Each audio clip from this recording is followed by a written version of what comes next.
Hey there, my friend. This is Dr. Anthony Balduzzi, and I want to welcome you back to another episode here on the Fit Father Project and Fit Mother Project podcast. Today's episode, I want to share with you something that's been personally impactful in my health, and that is using cold plunges every day. And I want to talk about the benefits of cold exposure on health. And I think this topic is particularly relevant right now at this time of the year, where at least in the Northern Hemisphere, we're getting closer to winter, things are getting colder. And I want to talk about the nature of cold and some of the research on why when we expose our bodies to cold, we get phenomenal health benefits. So here's the overall picture and the bigger picture philosophy, which I think is so important for you to understand. Our bodies get stronger when we stress it. Exercise is a stress on our muscles, our tendons, and our cardiovascular system. And after we stress, that kicks in this body's adaptation process to repair, to grow stronger.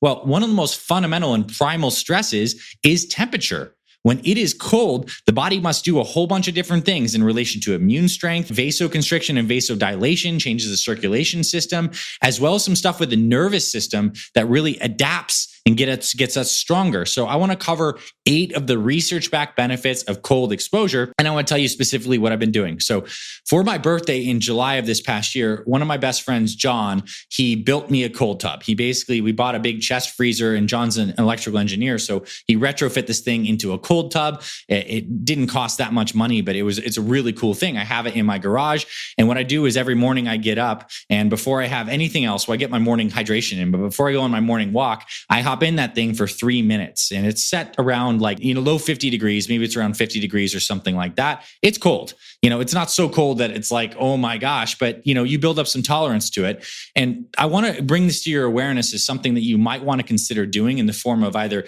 getting yourself a cold plunge or at least taking some cold showers by covering some of the research and the stuff that changes in the body when you do get exposure to cold. The first thing that happens is when you expose your body to cold, you get a stronger immune system. This has just been really well documented. Like the white blood cells that are the champions of our immune system, they increase in a good, healthy way. Certain specific populations of immune cells like lymphocytes, they do increase when you get cold exposure. And that's what they found is people who are cold water swimmers, like they swim in the open ocean in the cold, and they compared those in research to just regular water swimmers, I guess pool swimmers. The cold water swimmers had much more robust immune systems. They had like 40% less respiratory infections. And it's just a fact of the matter that the immune system gets stronger. And it's almost like the body is stressed. So it's not surprising that it kind of adapts the immune system to get stronger and get ready to stress. So that's the first benefit. If you're looking at maximizing your immune strength, which has been a topic on many people's minds, it's not just nutrition, sleep, and exercise. Cold exposure is one of the best things you can do for a stronger immune system. The second thing cold exposure does is it improves your body's stress response. So the first bit when you get into that cold water or you take that cold shower, it is a shock to your nervous system. And the nervous system has these 2 main branches I talk about very often in some of our training. It's the sympathetic, which is the fight or flight, the activated nervous system, and the parasympathetic, which is the rest, digest, relaxation. And what we want for good health is to be predominantly parasympathetic. We don't want to be stressed all the time. We want to be relaxed and have this more relaxed nervous system state. We want to be able to activate acutely for times when we need to be active or we want sharper thinking or we just need to be ready for a competitive sport or a workout or something like that. Active, but then rest at baseline. Well, the cool thing about cold exposure is it gives you this immediate sympathetic response. You get in the cold and you have this little bit of shock or shiver, but then you can use your breathing and you can use your mindset to kind of settle in. And what they actually find from the research is that the cold actually increases parasympathetic tone. Initially, you get a sympathetic spike, but as you kind of sit with that and calm down into the cold, you get this parasympathetic dominance, which we know is so good for health.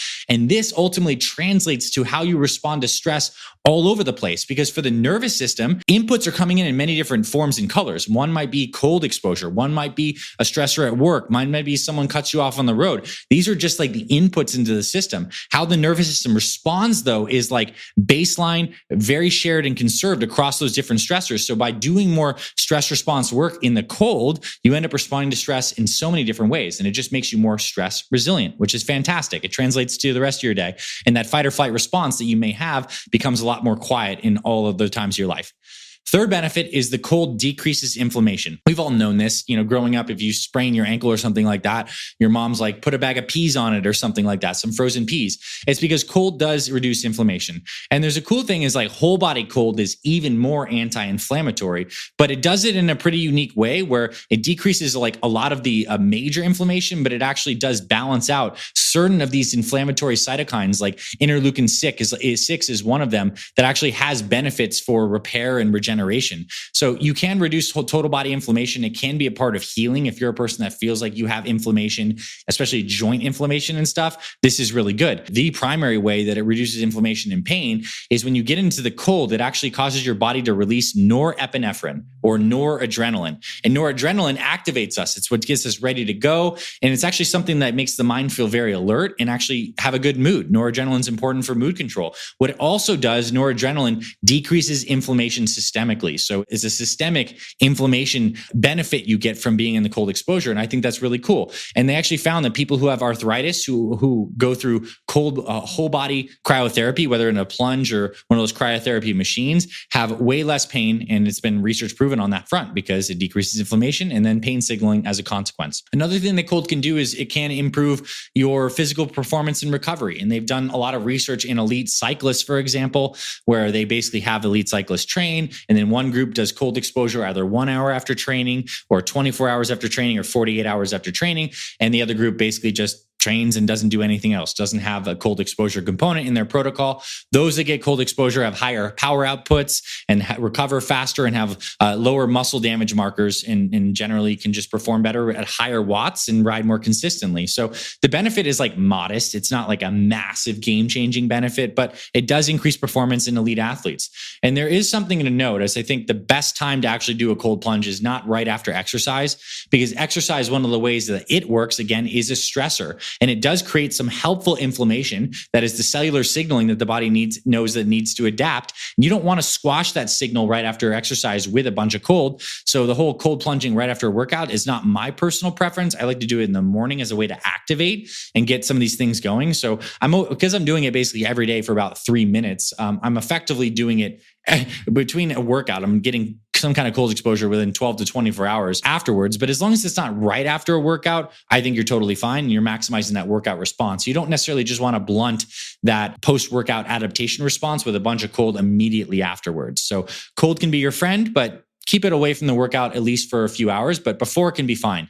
Because what you'll find is when you do cold exposure, initially it reduces circulation, right? Because when you start to shiver and in like your body's shunting blood from the extremities into the core to keep you warm and those vital organs warm, after you get out, you get this reperfusion of blood. My skin turns very red afterwards. After a 3-minute cold exposure afterwards, I'm red in the skin. And this is because all the circulation comes from the central out into the extremities and you get this flushing. And this actually happens in the brain as well from cold exposure, and you get a flushing. And when new rich blood comes, it's carrying oxygen and nutrients, which vitalizes all of your key tissues. So it's a cool thing is that cold actually improves circulation. Although it reduces, you could say vasoconstriction, its acute effects long-term and improves circulation. Now, the next benefit I have that I think is really interesting is cold exposure improves fat burning, and it can improve just general like metabolic functioning. So we have a couple different kinds of fat in our body. The main fat that people think of is the white fat. This is like the subcutaneous adipose tissue, the stuff we can pinch on their bodies that we're all trying to get rid of, right?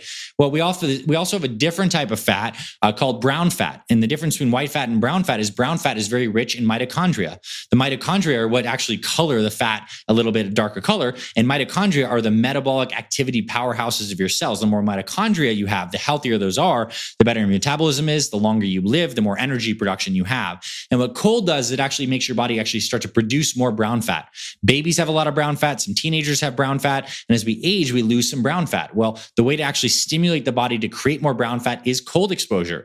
When the body starts to shiver, and there's some other mechanisms to what it does this, it actually starts to increase some of these cellular signals to create new mitochondria. particularly in these kind of like fat cells that helps you have a healthier metabolism. So you can do this and get cold exposure and have increased weight loss and fat burning over the long haul. I also recommend many of our videos on optimizing sleep that you sleep in a cooler room, or maybe you invest in some of these devices like we have, something called Ooler, that's OOLER, or Chili Pad's another type of brand out there. But these are things that actually cools the bed sheets, it helps you sleep a little deeper. And if you make it really cold, it can improve your metabolic health. So fat burning, weight loss, there's certainly benefits to having the cold exposure. Another thing that's really cool is cold exposure improves your energy, mood, and focus.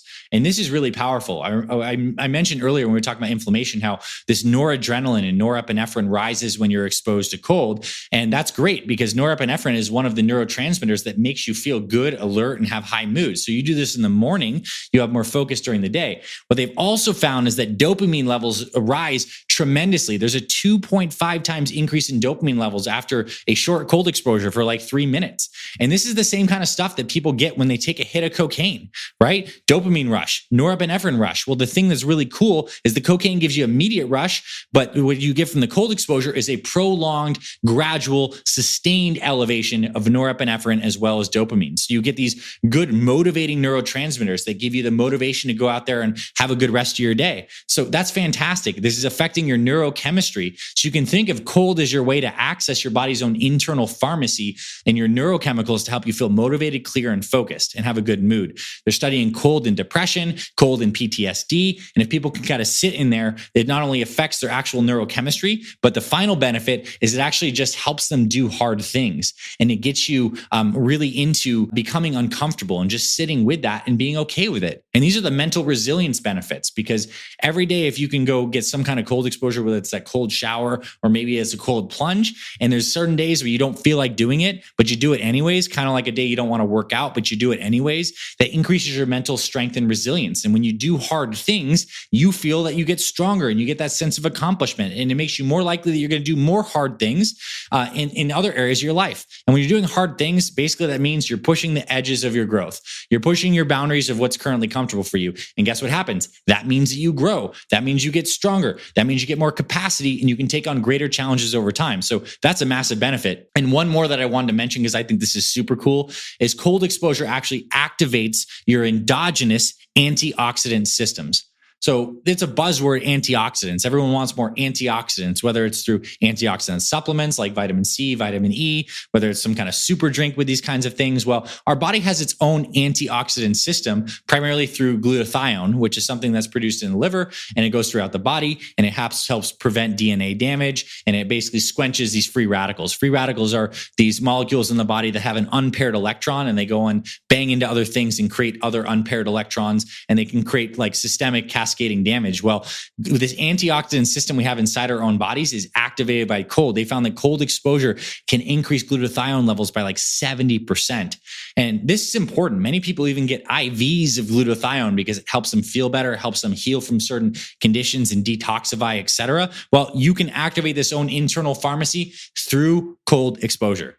So I'm hoping you're starting to see that there's phenomenal benefits of this. And I want to let you know, we'll do another episode in the future on heat exposure in the form of sauna, and ideally, particularly like infrared saunas. This also gives you similar benefits because insofar as cold is a stress, heat is also a stress, and they have very similar crossover pathways in terms of how they interface with the nervous system, the cardiovascular system, etc. So my challenge for you is, where can you find some cold in your life?